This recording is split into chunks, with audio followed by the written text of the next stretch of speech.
Hello everybody and welcome back to I Was the Teenage Exocolonist. Sorry for the weirder intro than normal, but like I said at the end of the last episode, I recorded these in kind of a weird order because I wasn't sure if I was going to spread out the year or if I was going to do it in my usual half a year an episode. I ended up deciding to just stick with what I was already doing, but that means that everything's a little wonky. But the end of this year is the last year I've recorded up to this point, so I will be recording the last year as I normally would, so it won't be as wonky. So I hope you enjoy this video. And I also hope you enjoy my reaction to seeing Dees on the main menu for the first time. Wait, what was that? Wait. Oh! Dees is on the main menu! How did that happen? Dees secret. Unlock Dees on the main menu. Oh! So can we get everyone on the main menu? Oh, that'd be so cool! We can unlock Sim on the main menu. I gotta get him. He's my boyfriend. We got Dees. Oh, I'm so happy we got Dees first. Alright, low stress. We have 50 reasoning. Right. Yes, okay. Yes, just enough. So I'm going to go straight back. Hopefully we can just get straight to the area, because otherwise I don't know how the heck we're going to get through that. Alright, let's see. You return to Dees to the pyramid in the ruined wormhole observatory, the headache building. This again? Dees asks, unsure. Are you sure you want to go in there? You approach the large pyramid. Okay. Is this building hurting you? It is. Find a way in? Alright. No! How are we supposed to?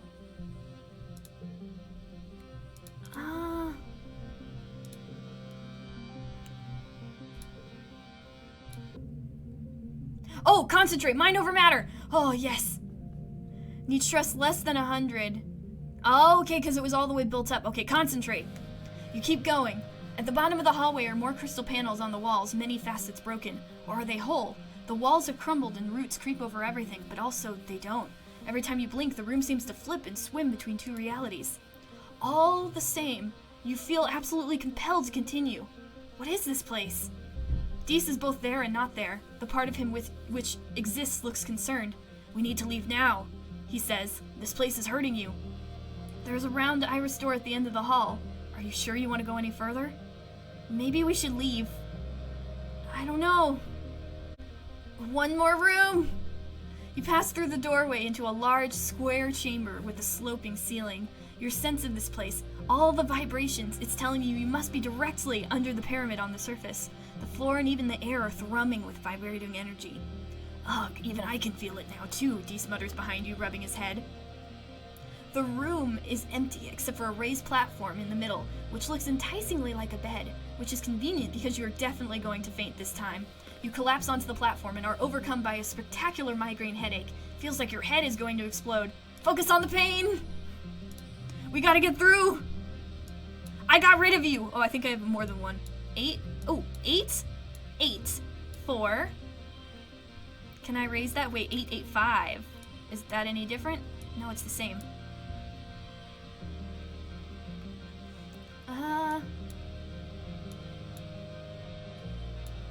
There we go. That's a good one. All right. 9. 5, 4, 4. Oh yeah, we got it. 6, 4, 3, 2, 1. Oh, I fucked that up. Wait. What did I do wrong? Okay, wait.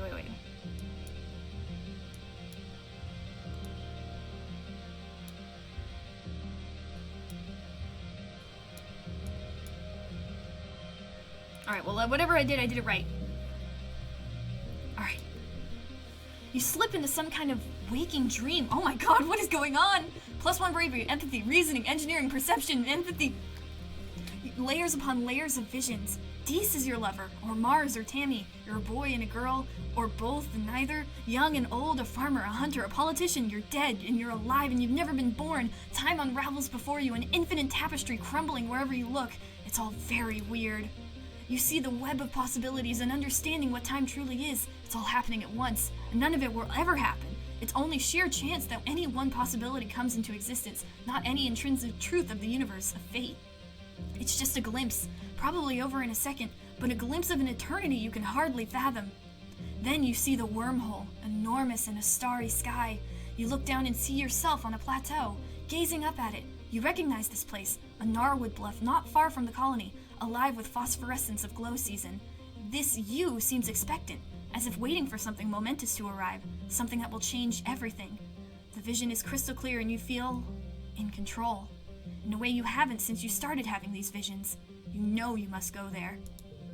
I got it! When you wake up feeling refreshed, your headache is gone.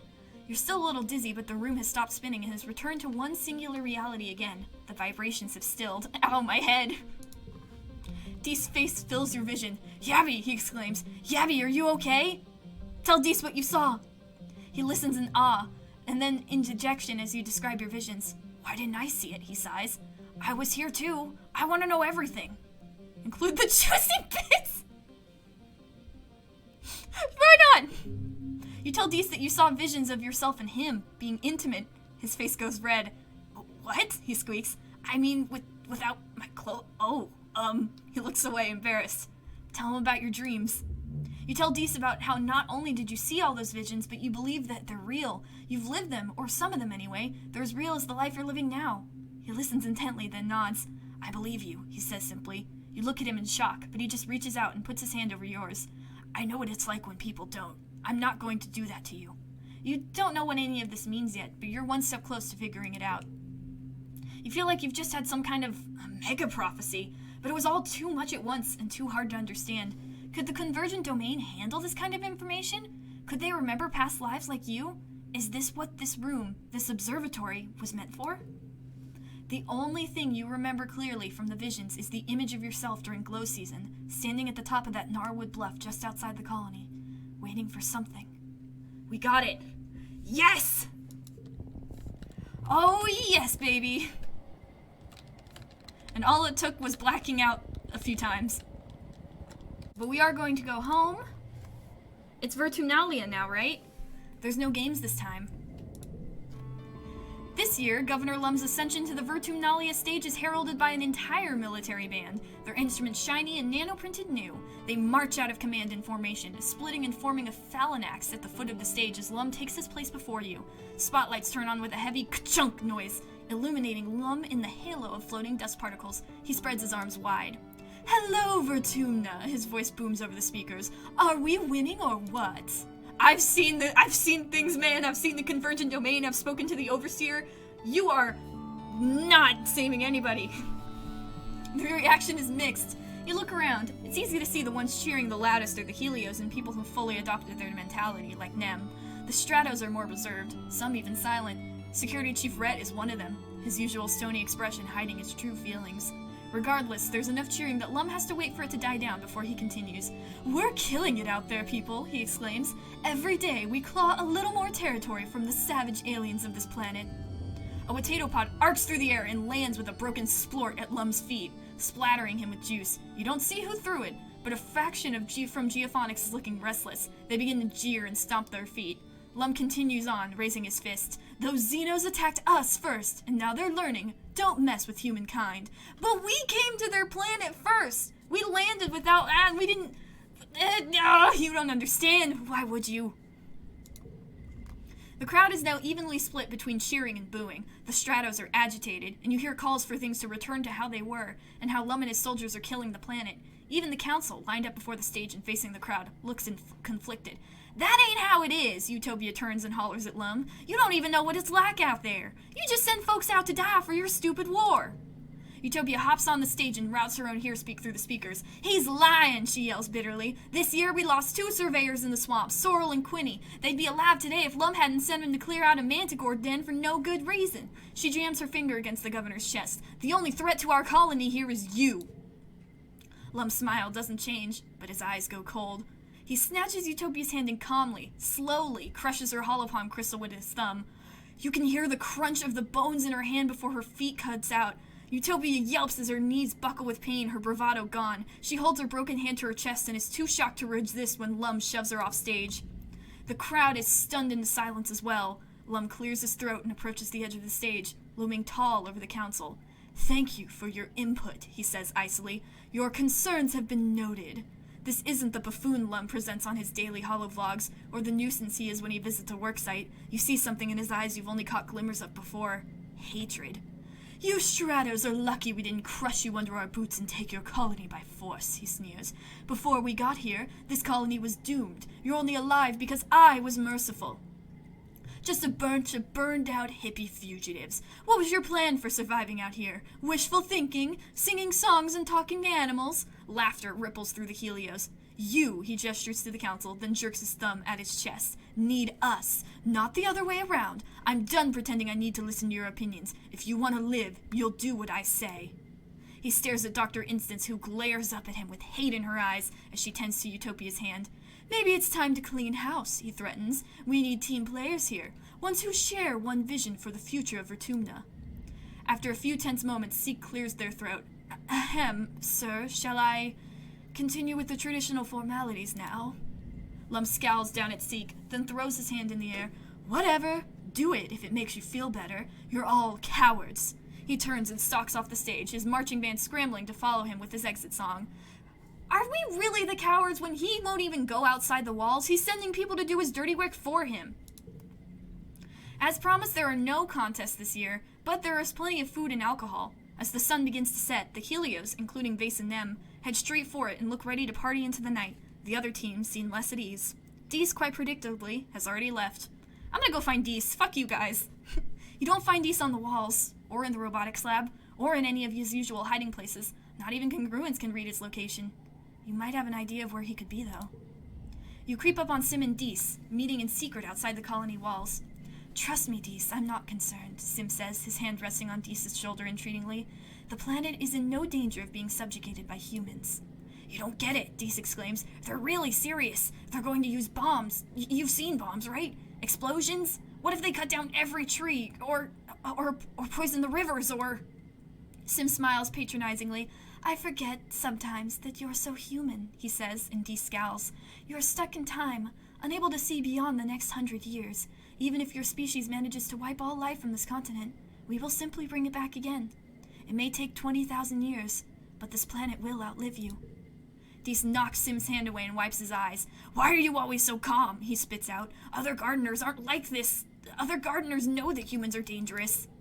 "Dees," Sim sighs, closing the distance between them and folding Dees into a gentle hug, like one would approach a biting animal. "I'm not like the other gardeners. Not anymore. Just like you're not like your humans." Dees sniffles and buries his head in Sim's tattered clothing. "I just wish you'd let me help," he murmurs, almost too quiet for you to hear. "I'm gonna make some noise." You let yourself snap a branch as you move through the dry underbrush, and Dees leaps away from Sim with a guilty expression. They both relax when they see it's you. Dees scrubs his red face. "Hey, Abby," he stammers. "I guess I should go back now, huh?" You and Dees sneak back into the colony as the sun sets, dodging Vase and his reveling friends. They've somehow wrangled themselves a live trippet, are in the process of skewering it to roast over a big bonfire. You can hear its dying squeals from here, and shortly after that the smell of sweet charred scent of it roasting over the fire. Dees curls his lips. "I hate this place," he mutters. "Sometimes I wish everyone would just hurry up and die." The week after Vertumnalia is one of the hottest since you've landed. You're supposed to take time off for a much-needed break, but it's just so humid and awful, and tempers are short. Shortly after the festival, you start seeing graffiti cropping up everywhere. It seems that a lively, if not particularly civil, conversation between the two factions is being held on the flat surfaces of the colony. Lum announces a zero-tolerance policy for political graffiti, but you notice that not every tag is being removed, just the ones against the war, of course. The atmosphere of the colony is oppressive, as thick as the choking dust heat itself. Everywhere you try to relax, people just want to talk about the war. To make matters worse, the sweltering nights are making your nightmares intense again. You return to work feeling more stressed than before. Oh, this isn't good. This isn't good at all. I hate this. Ugh. I'm not even gonna gift Vase anymore. He doesn't deserve it. But what I am gonna do, I know I'm kind of stressed out, but I'm going to explore the plains and Valley of Vertigo and then next episode, I'm going to also go to the nearby. I want to gather as much stuff as I can for Glow, because we are going to sneak out. And I want to make sure we have enough supplies to actually do that. We've been gathering a lot in Ridges, so now I'm going to go to the other places. If anything different happens, I will let you know, but other than that, I'm going to be running around and gathering stuff, so it might be a little boring. Let's start with Valley.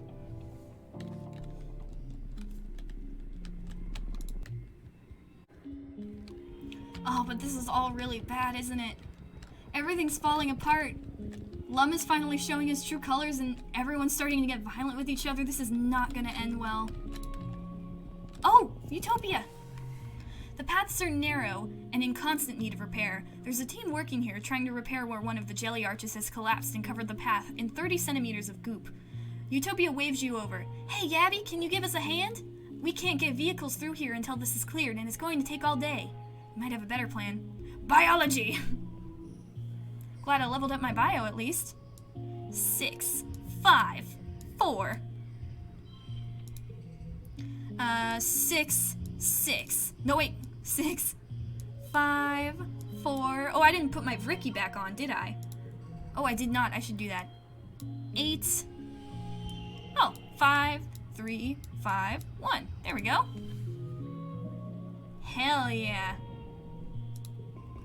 Oh yeah, you've seen this stuff desiccate in low humidity like in dust. You throw powdered desiccant over it and let physics do the work. It's easier to plow through a bunch of plumped up granules than desiccant gel than it is to shovel all the slimy muck. You save a few hours. Nice. And while I'm thinking about it, alright, I'm gonna take Vricky off, because although that is helpful, I'm gonna put back on, what can I put back on? This one. Perfect.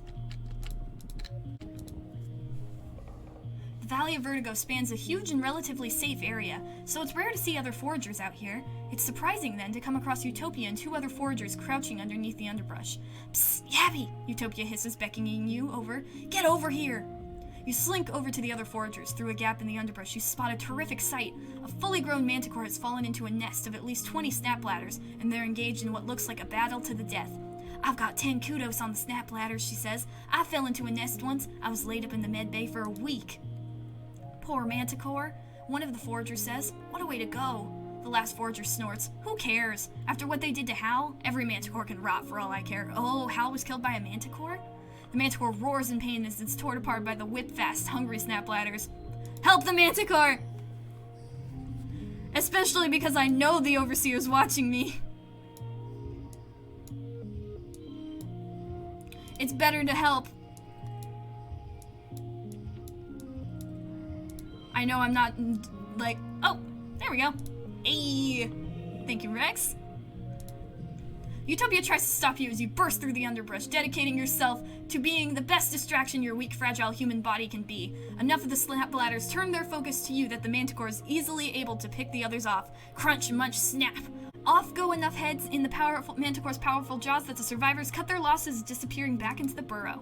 Now you find yourself face to face with the manticore, Vertumna's perfect murder machine. It looks at you quizzically. You look back. You feel a weird connection to this creature.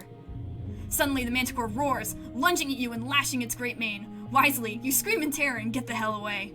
Luckily, the manticore is too wounded to bother chasing you. You and the other foragers make it away without injury. Huh, interesting. I wonder what that was. What did I just do? Huh? You come out of the trees into a large grassy clearing. In the middle of what is you can only describe it as a pedestal. Sitting in the middle of a crater of flowers sits a massive egg, easily larger than any egg you've seen before. It's white with red flecks, and it's just sitting here, in the middle of the empty clearing, totally unprotected. Why is it on a pedestal? Well, if it's on a pedestal, somebody must have put it there, right? What if I leave it? Oh. Alright, time to go. Back home.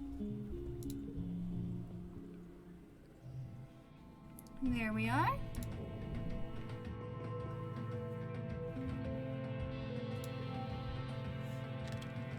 Alright, and now I'm gonna relax again one more time in here, just to see if we could get more stuff with our Vricky.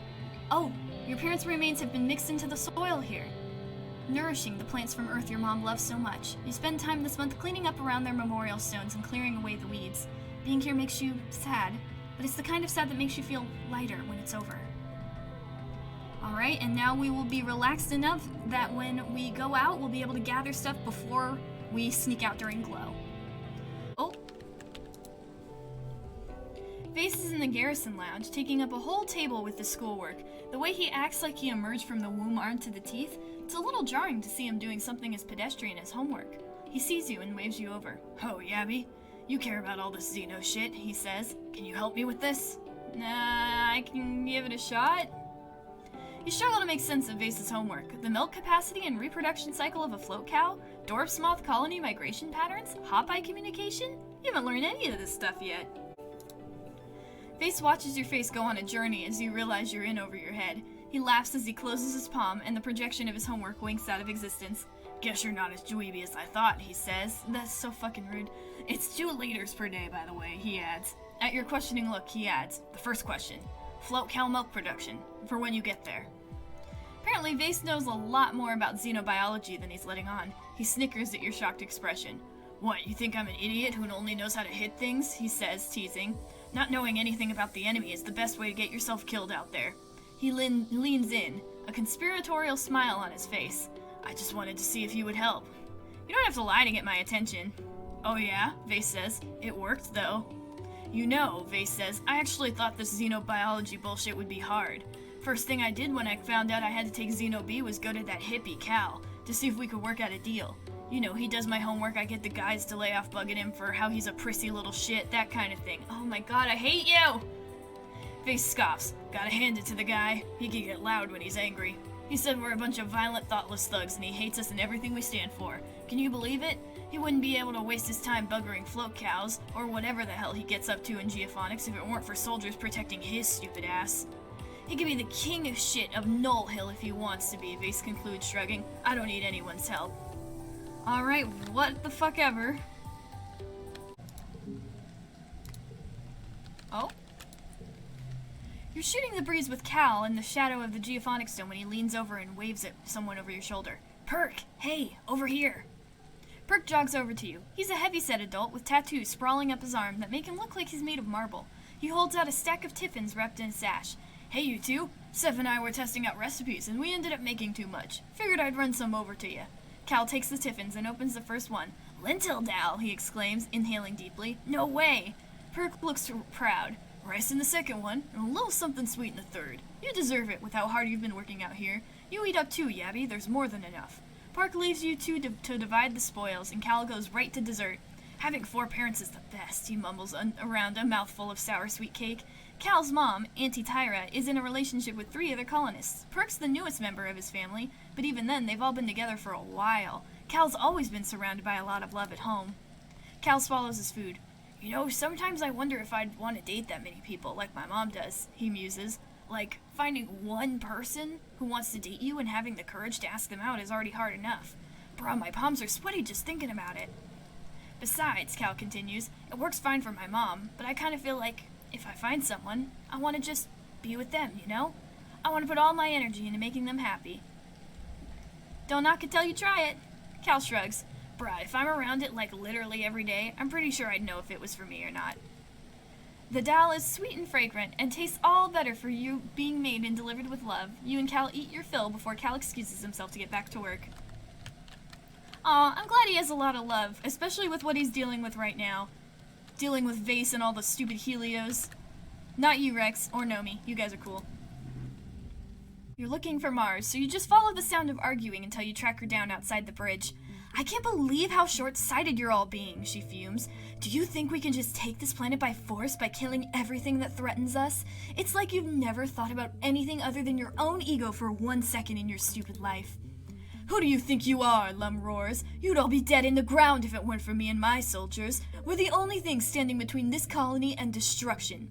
That's the problem, Mars retorts, sticking her finger in Lum's face. You only care about defense, and not about growth. She gestures wildly all around her. This place is a backwater. There's nothing here worth protecting, she continues. We need to start thinking about economic and social policies that encourage growth and creativity, or all we're ever going to do is scrape by a miserable existence on this stupid fungus rock.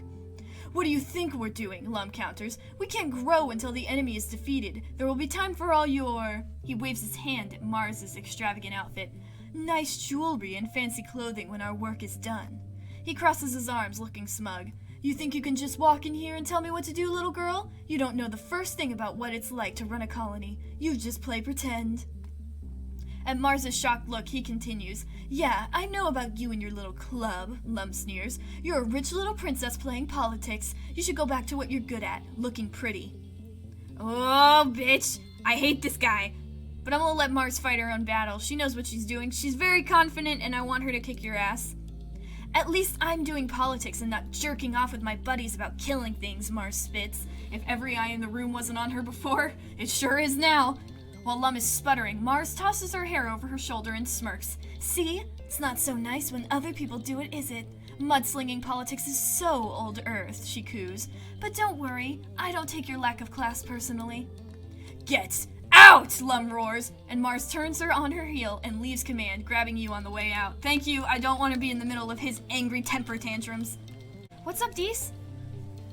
This evening, when Dees isn't in his quarters or his usual spot near the expedition vehicles, you have a sixth sense of where to find him.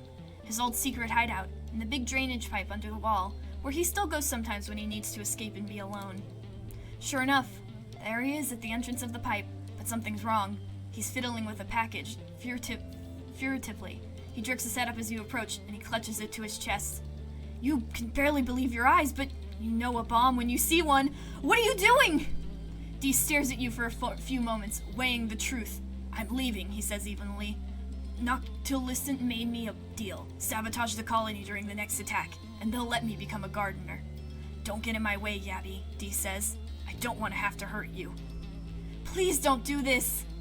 Dee looks stunned, but shakes his head. It's not about you, Yabby, he says. I'm going to do this, except for you. There's nothing for me here. They're the only thing that makes me feel, well... He looks down at the package in his hand and sighs. Human. No one has to know. Just give me the bomb. Dees clutches the explosive to his chest tightly and lets out one shuddering sigh. Okay, he says finally. Oh, okay. I just... He shakes his head and hands it over to you. Take it, he says, before I change my mind. You dispose of the deadly package and thank all the gods from all the regions you can name that you were here tonight to stop this. Oh, Dees. Oh, buddy. I'm so sorry. It sucks that he's having to deal with such feelings. And people are still being awful to him, but going that way isn't gonna help anyone. And what would Sim think? I know that Sim is usually very calm and collected, but I don't know if he would be able to handle Dees doing something like that.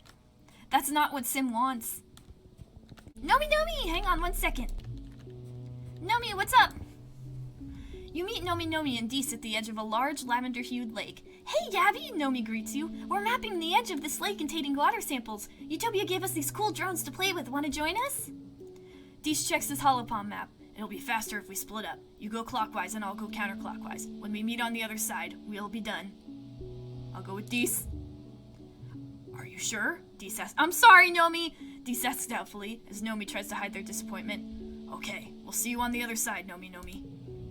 Half an hour in, you're using the map at the edge of the lake, a sophisticated one the size of a golf ball that catalogs flora and tastes the air and water for mineral content. Suddenly, it disappears, its tracker gone from your holoscreen map. Ah, crap, Dees mutters, looking concerned but steady. Did you see where it went down? We better try to find it, and be quiet in case something brought it down. Look for the survey drone. I'm glad we can be calm and composed after what just happened earlier, but you know what, let's not bring that up. 13! Oh yeah, meeting the Overseer. That was a big moment, wasn't it? I think that's my biggest card right now. Boop, boop, boop, boop, boop, boop, boop, boop, boop. Oh yeah. You scramble up the ridge for a better view. There it is! In its lavender water, just at the edge of the lake. Dees is impressed you spotted it. Nomi comes around the bend as Dees fishes it out of the lake with a stick, saddened by its soggy, shorted-out state. Maybe it can be fixed, maybe not. Wow, Nomi says, pumping their arms. I thought I was the one who was going to have trouble. Not this time. Dees laughs it off and kindly congratulates Nomi on their successful solo mission. You finish taking readings of the far side of the lake with the remaining drone. Nomi suggests you break for lunch, and you enjoy a picnic together. The only 3 humans around for kilometers. Dees almost seems comfortable around the 2 of you. Good. I'm glad he has me and Nomi. Especially after what just happened. Oh god, what would have happened if I let him blow up that bomb? That couldn't have been good. I saw an exclamation point on the water. There's something... Nomi! Is that Nomi? I think that's Nomi. Hi, Sim. Mwah! You find Nomi crouching in the bushes, watching a majestic balneel bathing in a nearby pond. They wave you over and pull you down to crouch beside them. Do you think I can ride it? They ask, gesturing to the balneel. They're slow and gentle. I don't think it'll mind. Look at the cute little face. You watch the balneel open its cute little face and suck down a huge mouthful of mud and water. I can't let you do that. You threaten to tell Utopia if Nomi even thinks about attempting something so dangerous. They mope, but they respect your advice. When you both creep out of the bush, Nomi trips on a tangling branch and falls flat on their front. Oof, they giggle. Probably a good thing I didn't try to ride it right. I'm so clumsy. Oh, I feel bad. I feel bad. Oh well, let's go home. I promised Nomi I'll be nicer in the second playthrough. But I'm preparing for something very dangerous, I assume. What else would it be? Alright, and now we're going to explore nearby. And then in the last month we will relax and try to get some energy back in preparation for our sneaking outing. Alright, yeah, this area is kind of small, so I think we will go home. That's the last of that. It's about Glow. Now the plan. The plan is we're gonna relax, and then after that we'll see what we can do. I'm gonna relax with Cal again, just because I'm also worried about him. Especially after he was like one of the people to yell and stuff during the birthday party. Alright, you take your wife. Your mother's white astrania flowers are flourishing in the garden, and everywhere else too. They've really taken to something in the soil here. You can even see them outside the walls. Something must be carrying their seeds out towards the wilderness. Very relaxing. Let's get rid of 3.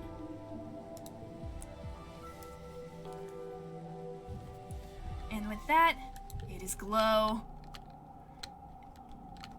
We are in a dangerous time, especially because we're gonna do something I have never done before, and we're going to sneak out during Glow. What this will lead to, who the hell knows? Yes! Sneak out to explore during Glow. We need bravery 30 or greater. We got way more than that. Let's do it! Oh, this is dangerous. Oh. Don't mind me. A manticore! Oh, okay, Sim's over there. Let's at least see what this is. No one is allowed outside the colony during Glow, so if you stay out of the lookout's sight, there will be nobody to catch you. It also means that you're alone out here. If you get into trouble, it's going to be big trouble. You hope you know what you're doing. The familiar is unfamiliar during Glow. The sky is dark except for the eerie light of the wormhole, seeming so much closer than it usually is, and the gloom makes the shadows deeper and more mysterious. It's so hauntingly quiet that you can even hear the movement of animals, the beat of soft wings, the woomph of something larger in the distance. What's that curious sound? It's just a Dorps moth taking flight. Its usually dull plumage is an iridescent rainbow, glowing warmly in the dark of Glow. It slowly guides through the mushroom trees. You've been taught to be terrified of Glow season since you landed here, that there were monsters out here circling the colony and attacking anything they saw. But it's so much more serene than you were expecting. Maybe they were wrong, or lying to you? Probably lying to us, in all honesty. Should we mess with these? Probably, right? We did make effort to come all the way out here. You come across a strange glowing river in the sky, floating just over the mushroom-capped treetops. It reminds you of the old Earth vids of the Milky Way, or the Northern Lights. It undulates away to the left and right, a river of luminous mist. Beneath it, a curtain of tiny glowing particles slowly rains down into the forest below. Follow it! It seems to be denser to the left and flowing slowly to the right, so you decide to head left, towards what must be the source. You stray from the path. The ground is hard to traverse in the dim phosphorescence. The river gets denser and starts to shimmer a little, like the spore clouds you see sometimes in pollen. You're careful not to get too close to the particles raining down from it.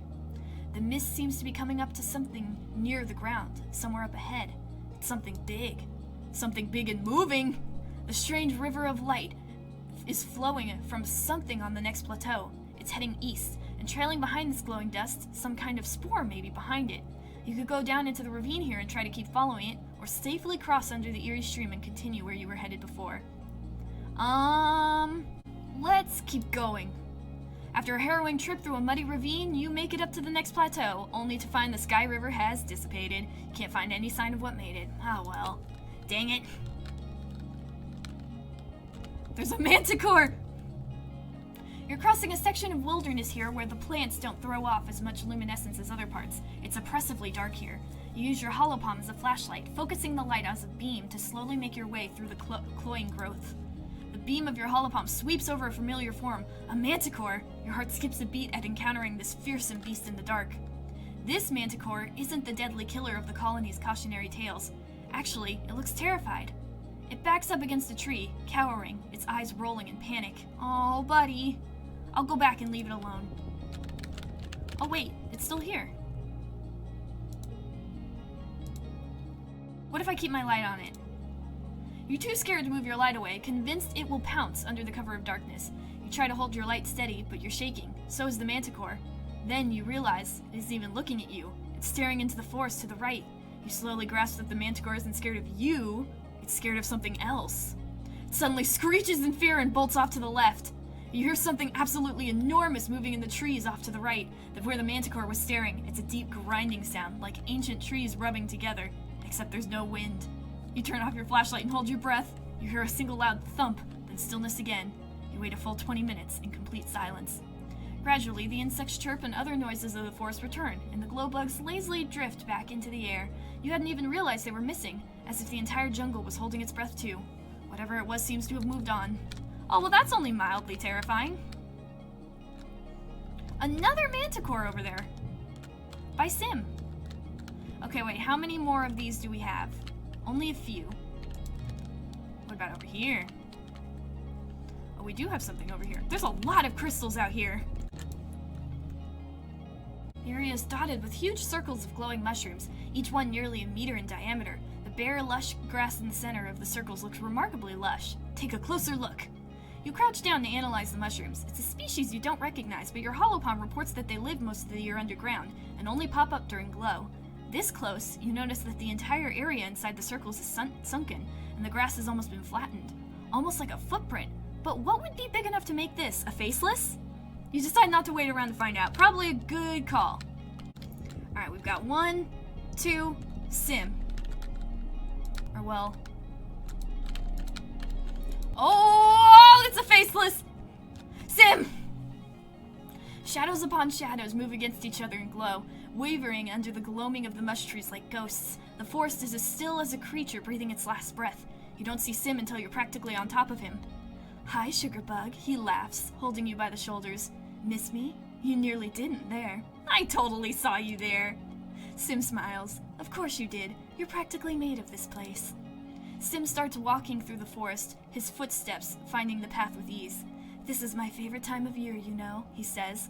I get the sense that you humans are afraid of it. Humans are naturally afraid of the dark. That's true. You're certainly not designed to see in the dark, Sim replies. But glow isn't dangerous at all. It's lovely. He smiles. Glow is the time of healing, actually. Time for the creatures of this planet to go dormant and reflect on themselves, and to strengthen connections with other life forms. Of course the planet repels you, he adds, raising his hand to stir a cloud of glowing spores drifting above your heads. You don't connect. You're like a burr lodged against its skin. Sim continues walking. I'm sure you have some questions for me. As usual, he says, his voice wry. Is Noctilescent the one attacking us? Sim smiles and looks off into the distance.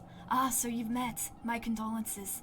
Their views are difficult to hold within myself, though I understand them implicitly. Noctilescent is responsible for invasive species management, Sim adds. So yes, repelling you falls under their domain. The most obvious method, as you've noticed, is the yearly attacks, though there are other, more subtle methods to discourage growth, plague and famine, for example. It doesn't need to be this way, he sighs. Sim stops walking and smiles politely. Well, that is enough for now. The trees have ears, you know. He embraces you and kisses your forehead. Travel safely, my love. Aww. I can talk to him again. Ah, what's up with the wormhole? Sim laughs. Just like that. You'd like me to unravel the mysteries of the universe for you. Suffice it to say, I don't think you could fully understand it, even if I explained everything I know. He looks up at the wormhole with a thoughtful expression. Truthfully, the wormhole is older than even this planet, he murmurs. It operates on a level of space and time that are beyond even my comprehension. The universe is impossibly vast and unknowable. I'm sure you've already noticed that it's related to your foresight, yes? He asks, and you nod. Your dreams, if that's what they are, always seem to get worse and wet and glow when the wormhole is close to the planet. Many individuals, such as yourself, are sensitive to a wormhole's effect of space and time, fluctuations and eddies in the normal linear flow of reality. Think of it like an echo, only not your own. Think of it as if a version of yourself stood in this spot and shouted, then moved forward in time before hearing their own voice return. You can hear those echoes, choices that person made, and events she experienced that may not come to pass for yourself. I'm not the only... So I could change the future? Sim tilts his head. Yes, but...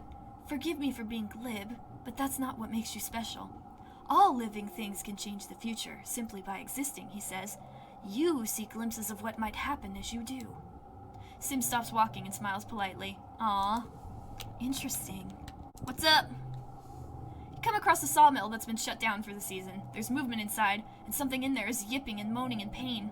You carefully approach the creature and find that it's some sort of dog-like creature has gotten trapped in the machinery. It growls at you and blinks its eyes, then its other eyes, then its other eyes. Boy, it has a lot of eyes. The loggers won't be back for weeks, so this creature will surely die slowly and painfully. It looks worn out already, but still dangerous. Release it! You try to come near it, but it bites at you furiously, nearly taking your hand off. You don't see a way to safely free it. Watch it? You sit and watch, hoping to learn more from it, or at least a way to free it without endangering yourself. The creature's obviously been struggling for a long time. Once it realizes you're not here to eat it, it slumps down to a nap. You feel an irresistible urge to do the same, and fall into something of a trance. Then, something bizarre happens. A massive shadow drifts into the lumberyard, coming between you and the creature.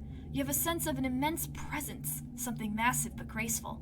You're not quite sure if you're dreaming, but you feel rooted to the spot and unnaturally calm. It's as if you've been drugged. The shadow stays a while, observing you curiously, then it drifts away again. You blink, coming out of your trance. What just happened? Did you fall asleep?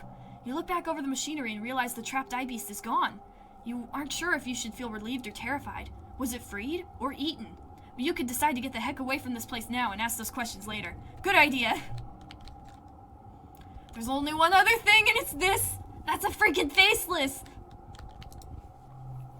Your explorations lead you steadily upward until you find yourself on a plateau overlooking the valley. The colony is a little smudge below, a break in the magnificent natural luminescence of glow. From up here, the wormhole feels so close you could touch it. You're not alone up here. Your heart leaps into your throat as you spot it, silhouetted on a dark on dark under the eerie light of the wormhole, a faceless. I'm gonna stay quiet. I think that's what was watching me before. Atop this high plateau, ringed by gnarlwood trees, the massive creature stands staring at the sky.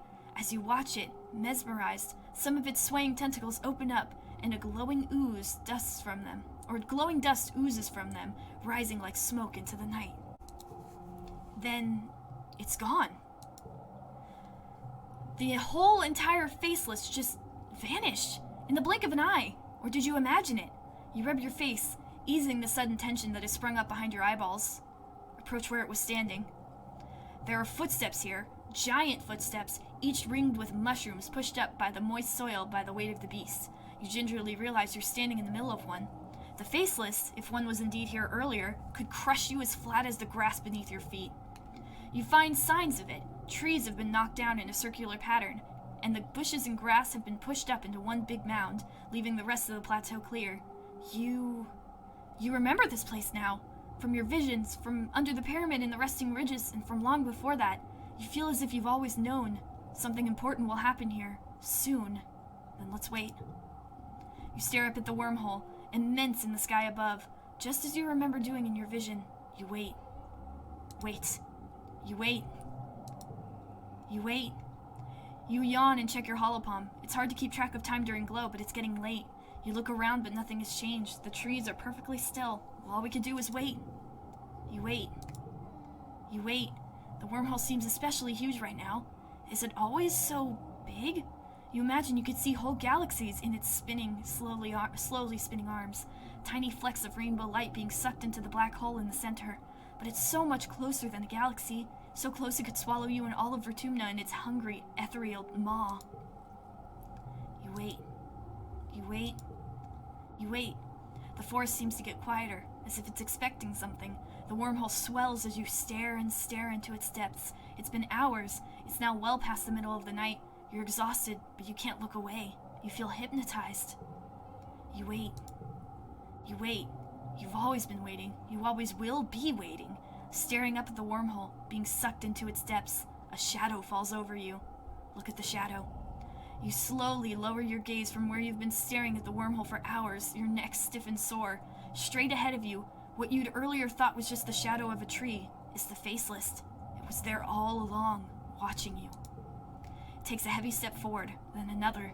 It moves gently, its sphinx sinking into the soft ground and pushing up phosphorescent fungi from below to explode to the surface in rings of jubilant light. You don't move as it approaches. It took all your energy to look away from the wormhole, but you're still completely spellbound. The Faceless looms over you, as big as a building. Its zippered neck gapes grotesquely, and its tentacles wave gently through the air, tasting it, feeling it, smelling you. The ends of two tentacles open, and that strange glowing mist floats up from them. It leans down. It envelopes you in its tentacles, each as large as you are, and you breathe in its spores. Under the eternal night sky of glow, the wormhole seems to swallow you both whole, and the entire planet, and an infinite number of universes besides. You feel a beckoning within you, a curious tug somewhere in your ribcage, a yearning you can't describe. What? Hang on, we gotta see this. Embrace it. What does that mean? Oh! So this is how it all began.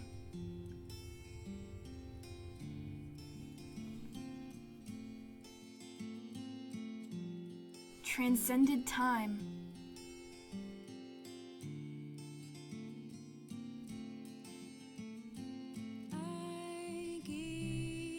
When you were young, you had vivid dreams of things you'd never experienced. Dirt under your feet, skies overhead, endless jungles and strange animals. Now you know why. This moment in time, you, on the plateau, drawing in the wild, faceless, mind-altering spores in the pulsing wormhole above. This moment cascades backward and forwards through all time and space, through all of your lives. This is what binds you to those other lives and gives you glimpses of them in dreams. This moment. It's infinite. You are, in this moment, connected to all your other moments. What has been and what will be, what could be or will never be. Some scraps slip through the web and touch all the other you out there. You, all the you that have been or could be, are forever changed. To your friends in the colony, it may appear that you've fallen into a coma from which you'll never wake, but your consciousness is free, in that infinite moment, to visit all lives and possibilities at once. You have transcended. In the moment of your death, as your brain cells fizzle out one by one and shut down forever, a vision swims in your mind's eye. Is that a person? Who is that? They seem so familiar. You feel like you know them so well. Oh, it's you! Only ancient. Their arms are covered with so many data bands, so many lifetimes of knowledge. The ancient you speaks without moving their mouth, not in words, but in something like pictures. Still, you understand. They smile. We had a good life, don't you think? There are so many possibilities, and this was only one of them. I could have done better. There was a girl. We were young together. Tammy, with the little cotton candy hair. Such a shame to see a life snuffed out so young. They give you a look, as if to say you were somehow responsible for this. Wait, were you? Could you have saved her? We have a chance to take another path, to change the way our life turned out. You reach out a hand. Come with me.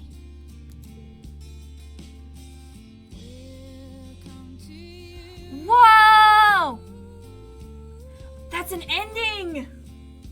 Oh my goodness! What? Oh my goodness, what a crazy way to end it! We embraced it. Did Sim not know that was gonna happen, or is this what he warned us against?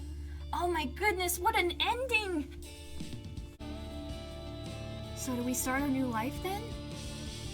But no. We hadn't finished the year yet. We were almost to another end.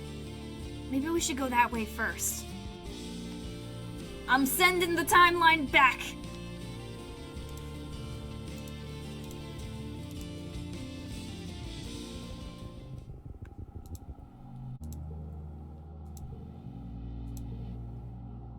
Resist, infinity!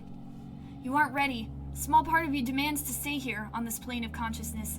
You hold your breath and bring your mind back to the presence. You let the faceless touch you softly with its tentacles until it seems satisfied you've made your decision. Then it withdraws. As you slowly disconnect from the gentle creature, you can feel its emotions, its story. You understand that it was born like the others of its kind, in a breeding tank below the ground. Although it was sent here to destroy your colony, something changed in it that can't be changed back. You see again the image of the faceless staring up at the wormhole, transfixed as you were.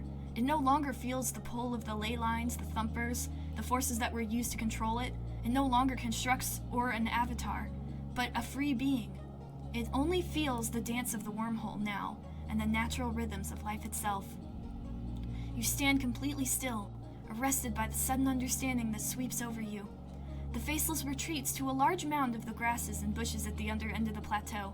A baby faceless puts its head out from the nest, wriggling its tentacles in greeting to its mother. Whoa. Fucking hell, Sim! I've had a weird few minutes. Hello, Sugarbug, he chuckles. You're getting pretty good at navigating in the dark. What's with that faceless I saw? Ah, Sim says with a gentle smile. Constellation. You've seen her. That's very lucky, you know. She also transcended me, Sim. That was the thing that happened. Don't ask me how she does it, but she manages to sneak around these woods like a ghost. The faceless weren't exactly designed with subtlety in mind. He lets out a amused puff of laughter. But she's something else now. Don't worry, he continues. You'll only see her around in glow. She doesn't like the sunlight, and unless you breathe in her spores, she's harmless. You fix him with an incredulous look, and he shrugs. It was quite the upset when she broke away from the hole and went to seed, he replies. But as you humans say, life finds a way.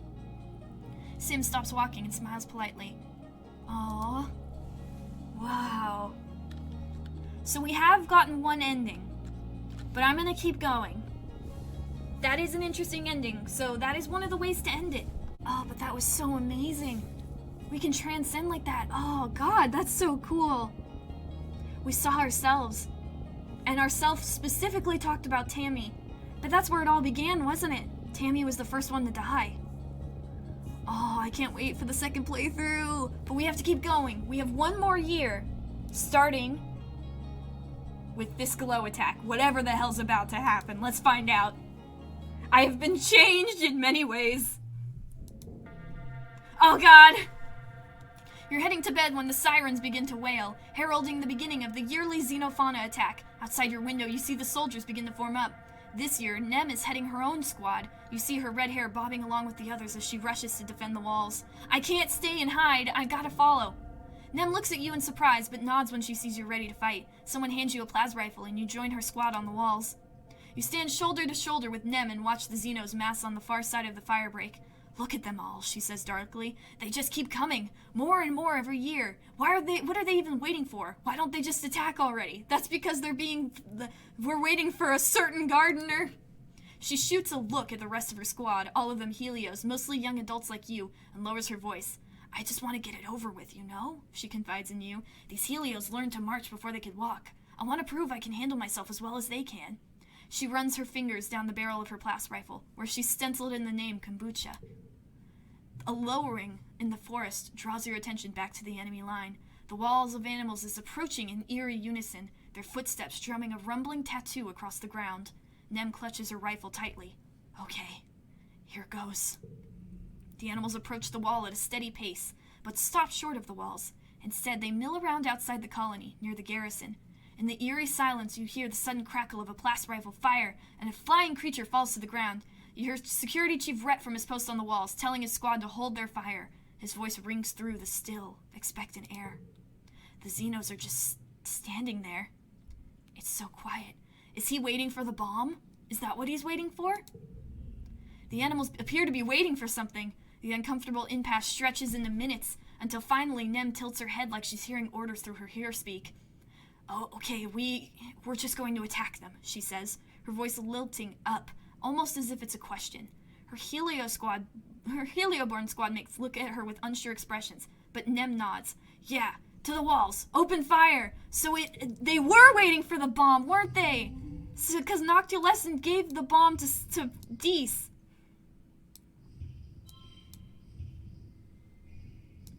But Dees didn't do it. He's probably very confused right now. But that works for us. I hate that I have to fight them, but what else am I supposed to do?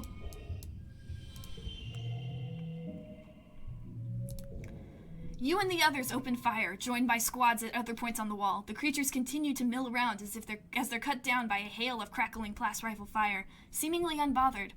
It's not until a few minutes pass that the creatures seem to wake up, in a sense, breaking from their holding pattern, beginning to batter the walls as usual. Flying creatures begin to soar overhead, landing in the courtyard and attacking from within. You stay on the walls and pick off what you can, trying to keep the creatures from forming a living pyramid to scale the walls. You hear the battering of their bodies against the gates from here, and the commotion as the gate defenders rally to keep it shut. Governor Lum comes charging up to Nem. I need command of your squad, he says. I'm taking them down to the courtyard to engage the enemy directly. My squad? Nem stammers. She looks conflicted. Lum is the governor and outranks her as a soldier, but he's Lum. His plan is bound to be dangerous, or even suicidal. The rest of the squad are Helioborn, yes, but they're also teenagers like you. Don't you need us up here, supporting defenders from the walls? She chances to suggest. Oh god, this is bad. I don't think asking the security chief is a good idea. Let's ask the security chief. Why not? Nem looks relieved. Yeah, let me check with Rhett, okay? He might need us. Let me just check. Lum nods her forward, and Nem steps away to confer with Rhett over hearspeak. When she returns, she looks unsure. He says, you can't order a bunch of kids into the worst part of the fighting just because you think it'll look cool, she repeats. He wants us to stay on the walls. Lum throws his hands in the air in disgust. You Stratos are even more cowardly than I thought. This spurs your Helio squadmates into action. They abandon Nem and follow the governor down into the courtyard below. You and Nem remain on the walls, defending them against being breached by Xenos and picking off the flying ones before they can land in the courtyard. The gates stay standing, and after about an hour, the attack ends as quietly as it began, with the remaining Xenos slinking back into the forest from whence they came. In the quiet following the battle, the colony comes out of hiding to gather in the courtyard, surveying the damage. Everyone looks weary, but you survived another year, and with remarkably few casualties. As the gates are secured and people begin to pick through the massive Xeno bodies, you spot Dees watching from up on the walls. As he meets your eyes from a distance, you wondered how tonight's battle might have gone if you hadn't stopped him from planting that bomb. That could have been awful. I wonder how much that would have changed things. All right, we're 19. This is the last year, right? The game ends at age 19. Oh, goodness. I'm kind of scared. What's going to happen now? Well, I guess we'll finish off our first playthrough. Well, technically we already have finished it off because we transcended.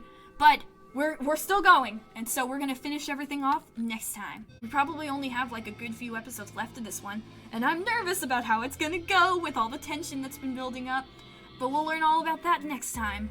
Thank you guys for watching. If you enjoyed, please consider subscribing. Remember to take care of yourselves, transcend with the faceless, but only if you're ready, and have a good day.